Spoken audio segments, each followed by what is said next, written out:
Good afternoon, it's a minute past 12 and this is Baina Midday News coming to you live from the NAB House, Atomic Junction, Medina. I'm Khadija Tukubra Kailani. Coming up this afternoon, Ghana's economy to expand by 4.2% in 2025 despite mounting risks according to World Bank's Global Economic Prospects report. Also, PricewaterhouseCoopers audit uncovers 5.3 billion revenues under declaration of ECG.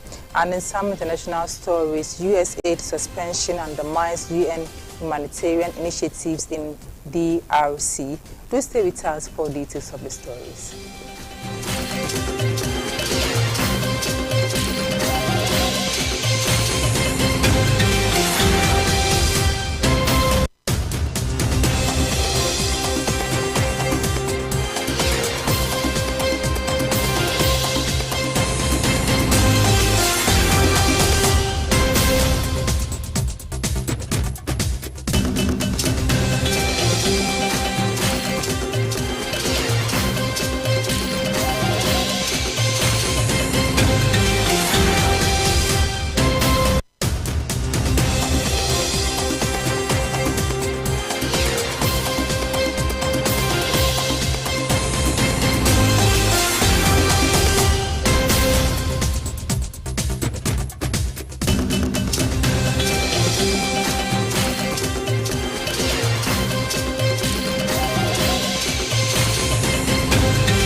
Thank you for staying with us. The news is also live on Facebook and YouTube at Baina TV. Now to our first story.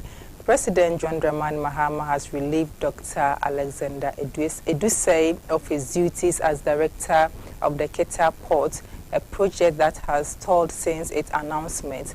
Dr. Edusei, appointed in 2019 under former President Nana Akufo-Addo's administration, was tasked with overseeing the development of the port in the Volta region. Though the reasons for his dismissal have not been officially disclosed, it's been believed that the failure to deliver on the long-awaited project played a significant role in the decision. In 2018, the Akufo-Addo government designated Keta as the official site for the port under an executive instrument with plans for the Ghana Port and Harbour Authority to oversee its development. Despite the announcement, the project has yet to take shape, fueling frustration among residents and stakeholders in the Volta region. During the 2024 election campaign, Mahama criticized the previous administration for what he described as a wasted opportunity, arguing that after 8 years, not even a single structure had been constructed for the port. In August 2024, 6 private investors expressed interest in partnering with the government to develop the facility, but no firm agreements have been reached.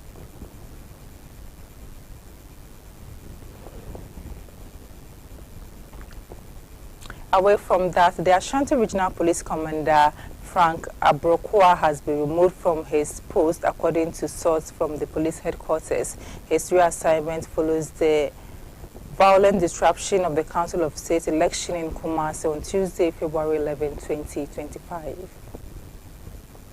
The election descended into chaos when a group of unidentified thugs stormed the voting center, disrupting the sorting and counting of ballots. Eyewitnesses reported that the assailants overturned tables, destroyed ballot boxes and scattered voting materials, forcing Electoral Commission officials to suspend the process. The unrest is believed to have been triggered by the unexpected defeat of National Democratic Congress candidate Yao Owusu Obimpe, who was widely seen as the front runner. Aggrieved supporters allegedly instigated the violence, demanding a review of the results. Security personnel on site struggled to contain the situation as tensions escalated, prompting a temporary halt in the proceedings. Additional law enforcement officers were later deployed to restore order and secure electoral materials.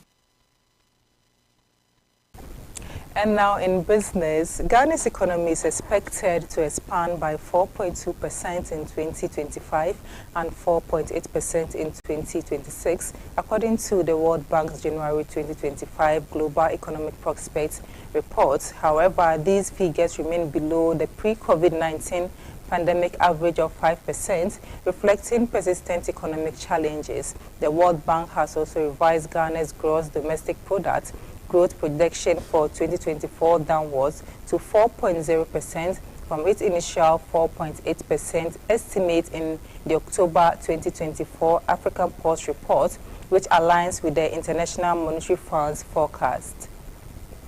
The World Bank cautioned that risks to Ghana's economic outlook remain skewed to the downside. Among key concerns are a sharper than expected slowdown in China, escalating geopolitical tensions, particularly in the Middle East, and worsening political instability in East Africa and the Sahel. Additionally, prolonged inflationary pressures could keep a global interest rates elevated, further straining highly indebted economies. The increasing frequency of extreme weather events also poses risks with potential implications for poverty level across sub-Saharan Africa. Meanwhile, economic growth in SSA is estimated to have improved from 2.9% in 2023 to 3.2% in 2024. Though this remains 0.3 percentage points below earlier projections due to the ongoing conflict in Sudan and other country-specific challenges that hindered recovery. With these uncertainties, policymakers face mounting pressure to implement strategies that bolster economic resilience and sustain long-term growth. Still on business, an audit report carried out by PricewaterhouseCoopers on the accounts of the Electricity Company of Ghana for the 2024 financial year uncovered that 5.3 billion cedis was under-declared. PwC's audit found that there was a total 5,331,228,363 revenue discrepancy between the cash waterfall mechanism and the ECG's cash settlement platform reports. According to the PwC report, ECG significantly underreported its revenue to the regulator, further compounding the financial stability of the power sector. The audit found that while ECG's accounts showed revenue collections of 15.8 billion cedis in 2024, it only declared 10.4 billion cedis, the cash waterfall mechanism, effectively hiding 5.3 billion cedis from official records. This revelation raises questions about ECG's financial practices and the broader implications for Ghana's already fragile energy sector, which has long struggled with liquidity challenges, unpaid debts to the independent power producers, and inefficiencies in revenue collection. Even though ECG underdeclared its revenue, it failed to properly disburse payments to key players in the power value chain, the PwC reports revealed. Out of the 10.4 billion cedis, it officially declared ECG paid only 6.5 billion cedis, leaving a 3.9 billion cedis shortfall that remains unaccounted for. There were discrepancies between the amounts recorded as tariff revenue collections in the CWM for the Task 2 period of January to December 2024 and the amounts validated as collections per the bank statements provided. A net amount of 5.09 billion cedis represents the total amount underdeclared for the period when the CWM is compared to the amount validated per the bank statement. Also, Engineer Julius Kwekpena has been appointed as the acting managing director of the Electricity Company of Ghana, replacing Engineer David Asamoah. Engineer Kwekpena served as the Director of Engineering at ECG before transitioning to the Millennium Development Authority. He faced the significant challenge of revitalizing the company, which is grappling with operational difficulties. and struggling to maintain a stable power supply amid ongoing privatization discussions. Since September 26, 2024, David Asamoah has been serving as ECG's acting managing director following the resignation of Samuel Dubik Mahama. Before assuming this role, Mr. Asamoah was the deputy managing director in charge of commercial services at ECG. Meanwhile, Ghanaians who invested in the Ghana gold coin at its launch on November 26, 2024 have seen a rise in its value as gold prices fluctuate globally. A price comparison between November 26, 2024 and February 11, 2025 shows an appreciation in the coin's cedi's value, influenced by global gold prices and exchange rate movements.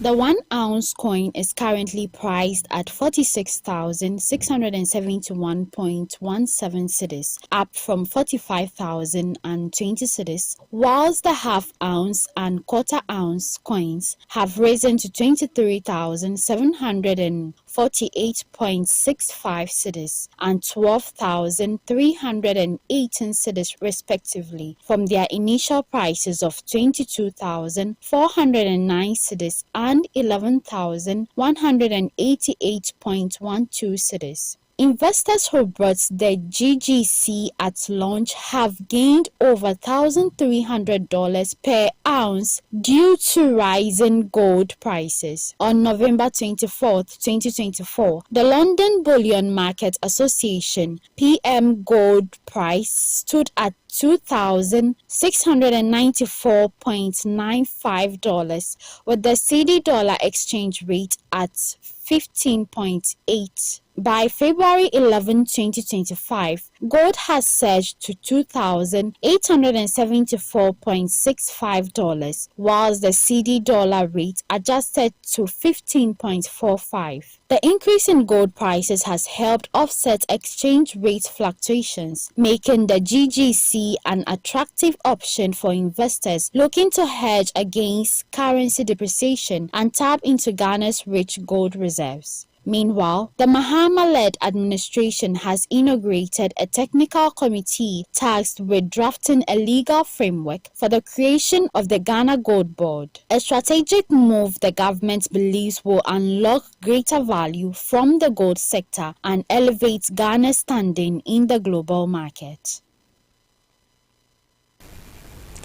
And now on the international front, the United Nations Humanitarian Coordinator for the Democratic Republic of the Congo, Bruno Lemarquis, has expressed significant concerns regarding the U.S. administration's decision to suspend foreign aid. He stated on Tuesday, February 11, 2025, that this move has severely affected operations of several UN agencies and international NGOs working in the region, with some activities being completely halted.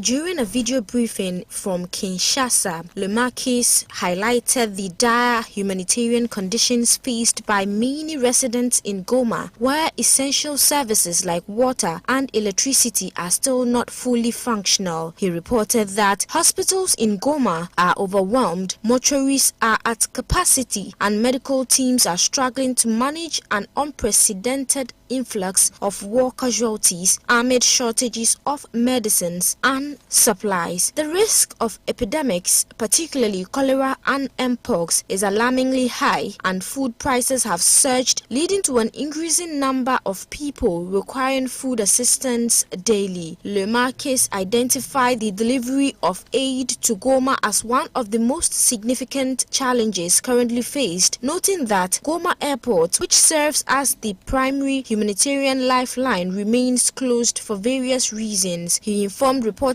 that the DRC was the largest recipient of U.S. humanitarian aid in 2024, receiving $910 million out of a total of $1.3 billion, which accounts for 70% of the aid. The humanitarian official emphasized that the heavy reliance on U.S. funding has forced many programs to shut down, affecting emergency health health services, shelter and coordination efforts within his office. He remarked that while smaller donors are trying to help, their contributions are insufficient to meet the vast needs, making it challenging to offset a 70% dependency on a single donor.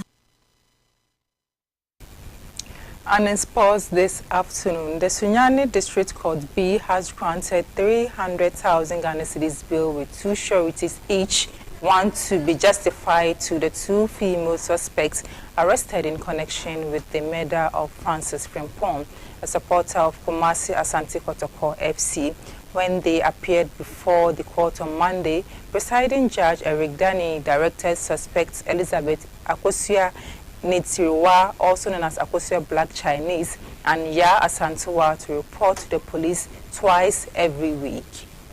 As part of the bail conditions, the suspects cannot travel outside the Sunyani municipality without judicial approval for the first 14 days. They have been charged with abetment to commit crime, to wit murder under sections 20 clause 1 and 46 of the criminal offences Act 1960 at 29, and are scheduled to reappear in court on Monday, February 17, 2025. The court, however, ordered the police to keep 2 other suspects, Isaac Fosu and Augustine Yapoa, in custody for further investigation. The deceased, popularly known as Pole, was stabbed to death on Sunday, February 2nd, 2025, when Nsotriman FC hosted Kumasi Asante Kotoko FC on March 19th of the Ghana Premier League so far. The police have arrested 7 suspects in connection with the crime, including Ignatius Balfour Ewa, owner of Nsotriman FC, Joseph Triema, popularly known as Santos, and Ajeman Dua Owusu, a police inspector. Premier League at the Nsotri Professor Amu Kromansa, the second stadium. And this is how we wrap up. For more stories, log on to our website www.bainamultimedia.com. I'm Khadija Kubra Kailani. Have a good afternoon.